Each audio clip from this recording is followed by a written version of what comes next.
तो जी हाँ, कार्तिक मास की शुरुआत हो चुकी है और ऐसा माना जाता है कि कार्तिक के पवित्र महीने में स्नान, दान, पूजा पाठ और दीप दान करने से घर में मां लक्ष्मी का स्थायी वास होता है और सभी तरह के मनोरथ भी पूर्ण होते हैं।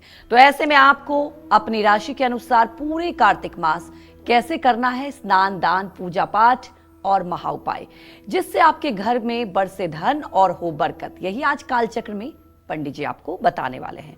तो धन लाभ, महापुण्य पाने के लिए इस खास मौके को अपने हाथ से जाने ना दें और ध्यान से देखें कालचक्र। साथ ही अगर आपका कोई सवाल है तो आप हमें फोन कर सकते हैं। हमारा नंबर है 0120-665-2415, जो कि आपके टेलीविजन स्क्रीन पर भी फ्लैश हो रहा है।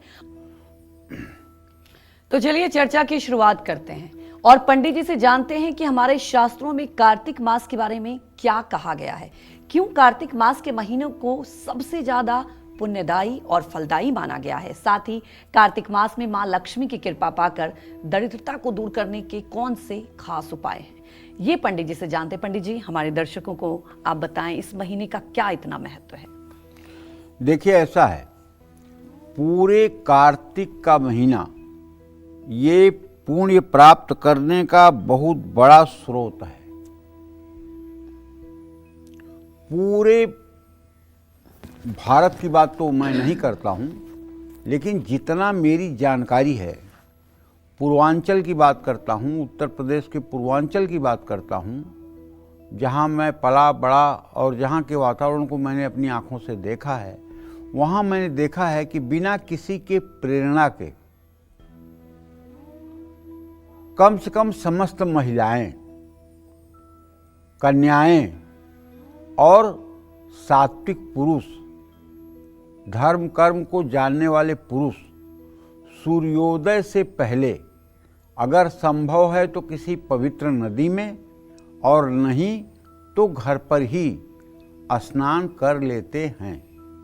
कार्तिक मास में स्नान का, सूर्य को अर्घ्य देने का और सूर्य की उपासना का बहुत बड़ा महत्व है। इसीलिए पूरे भारत में विख्यात है बिहार की छठ पूजा। बिहार की छठ पूजा भी कार्तिक के ही महीने में होती है और सूर्य की पूजा का महत्व इसलिए बढ़ जाता है कि कार्तिक के महीने में प्रायः सूर्य अपनी नीच राशि तुला राशि में होता है और जब तुला राशि में सूर्य हो और उस समय सूर्य की उपासना की जाए तो जिन लोगों का आत्मविश्वास कमज़ोर है, जो लोग आत्मविश्वास से परेशान हैं, आत्मविश्वास कमज़ोर है, किसी से अपनी बात कह नहीं पाते, अपनी बातों को ठीक ढंग से रख नहीं पाते, उन सब लोगों के लिए ये उपाय रामबाण साबित होगा।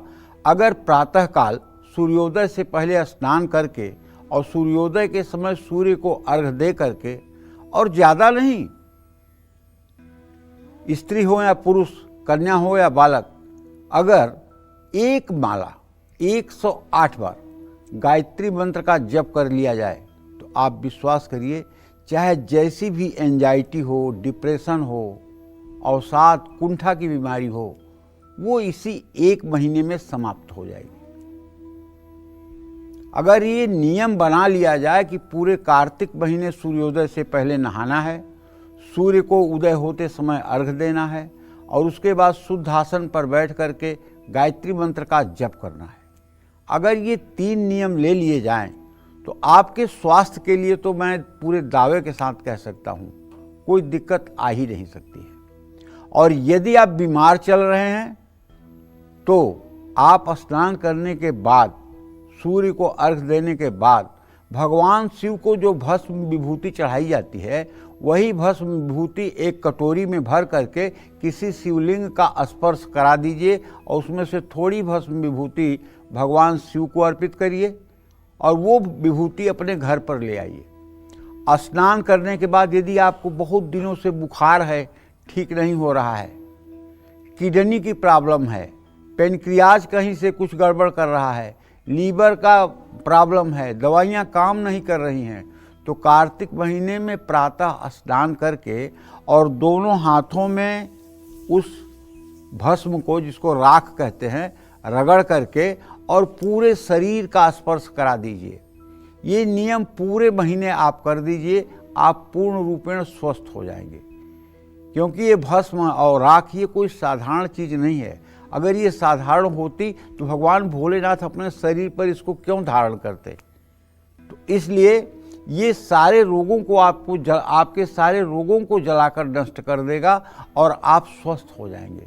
ये उपाय अवश्य करना चाहिए। इस उपाय से आपके सेहत पर जो शुभ प्रभाव पड़ेगा उसको देख करके आप भी आश्चर्यचकित हो सकते हैं। पूरे कार्तिक महीने में अशोक के पेड़ की जड़ में जल चढ़ाना चाहिए।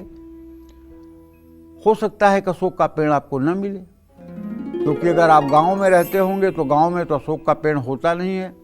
अशोक का पेड़ ज़्यादा करके शहरों में होता है। तो वहाँ आप नीम के पेड़ में जल चढ़ाने की योजना बना लीजिए। और माँ लक्ष्मी की पूजा तो रोज करिए ही। अपने घर में सुंदर सा अगर हो सके तो एक स्फटिक या पारे का श्री यंत्र रखिए। श्री सूक्तम के 16 मंत्रों से दक्षिणावर्ती शंख में क्रमशः जल, दूध, गन्ने का रस, शहद, घी, दही भरकर श्री सूक्तम को बोलते हुए अभिषेक करें। अगर आपको श्री सूक्तम नहीं याद है या पढ़ना संस्कृत आपको नहीं आता है तो आपके पास मोबाइल है, उसमें आप YouTube पे जा कर के श्री सूक्तम लिख दीजिए या बोल दीजिए, तो वो श्री सूक्तम के 16 मंत्र चलेंगे। और जब तक वो मंत्र चलते रहें तब तक आप पूजा आराधना करते रहें और कोशिश करें कि आप भी सुन करके याद कर लें। तो जब माँ लक्ष्मी की पूजा पूर्ण रूपेण समाप्त हो जाए तो अगर गन्ने की जड़ मिल जाए और ख़ास करके अपने घर के खेत का अगर गन्ना हो तो बहुत उत्तम बात है। तो गन्ने की जड़ की भी पूजा कर सकते हैं, इससे भी दरिद्रता दूर होती है। लेकिन अगर आप शहरों में रहते हैं, सिटी में रहते हैं, तो गन्ने की जड़ मिलना आपके लिए मुश्किल है, क्योंकि गन्ना रस वाला तो बेचा जाता है लेकिन जड़ वाला गन्ना शहर में कहीं दिखता नहीं है। तो ये तो जब आप गांव में होंगे तो वहीं मतलब, क्योंकि गन्ने को एक प्रकार से नाग बेल भी कहा जाता है, ये लक्ष्मी का ही एक रूप भी है। तो माँ लक्ष्मी को प्रसन्न करने के लिए कार्तिक मास में ज़रूरतमंद लोगों में चावल और गेहूं जो लोग दान करते हैं उन लोगों के जीवन में बहुत बड़ा पुण्य कमाने का मौका मिलता है। और हर समय भगवान श्री हरि विष्णु का ध्यान करके आपको ओम नमो भगवते वासुदेवाय मंत्र का जप करना चाहिए। भगवान श्री हरि विष्णु को मलया गिर चंदन और केसर मिलकर घिस करके उन्हें तिलक करना चाहिए और उस तिलक के करने के बाद स्वयं भी अपने आप को तिलक लगाना चाहिए। घर में भगवान श्री हरि विष्णु के साथ माँ लक्ष्मी की प्रतिमा स्थापित करके श्री यंत्र का गन्ने के रस और अनार के रस से अभिषेक करके लक्ष्मी के मंत्रों का जप करें। ओम महालक्ष्मी च विद्महे विष्णु पत्नीम च धीमहि तन्नो लक्ष्मी प्रचोदयात्। ओम श्रीं ह्रीं क्लीं ऐं कमलवासिन्यै स्वाहा। ओम श्रीं श्रियै नमः।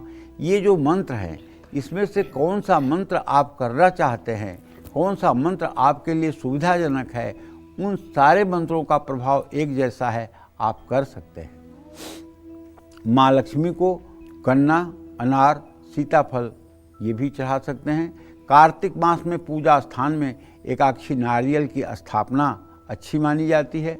माँ लक्ष्मी का घर में अस्थायी वास होगा। पीपल के पेड़ की पूजा करके पीपल के पत्ते पर दिया रख करके नदी में प्रवाहित करें। आर्थिक परेशानियों से छुटकारा पाने के लिए घर में बैठी हुई लक्ष्मी और कार्य क्षेत्र में खड़ी हुई लक्ष्मी की स्थापना करनी चाहिए। गन्ने के पेड़ की जड़ लाल कपड़े में बांधकर अगर मिल जाए तो चंदन उस पर लगा करके अपने तिजोरी में रखनी चाहिए। धन लाभ होगा।